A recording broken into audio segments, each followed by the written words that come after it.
এই বাপ, তোমরা যারা চিন্তা করো না, তোমরা বলো না বাজান, বলো না এই দরদি ভাই চিৎকার করে বললাম, তুমি যদি বলো তোমার পায়ে ধরতে, আমি পায়ে ধরতে রাজি। তুমি যদি বলো তোমার জড়িয়ে ধরে কাঁদতে, আমি কাঁদতে রাজি। তুমি বলো কেন আল্লাহর সাথে রাগ করলা? কেন আল্লাহর সাথে রাগ করলা? কেন আল্লাহর সাথে নারাজ হইলা? কেন সেজদা কপালে ছুটলো না?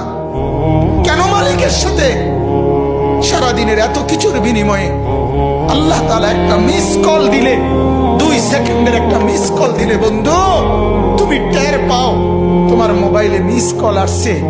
এত বড় মসজিদে 6টা মাইকের হরন দিয়া আল্লাহু আকবার বলে তোমারে ডাক দেয়, তোমার একটা বারও কানে লাগে না, বিবেকে লাগে না। তোর মতো সত্য ডাকাত, তোর মতো পাষাণ বেটা আর কে হইতে পারে বেটা? কথা বলেন না কেন? তুই ডাকাত, কত বড় ডাকাত!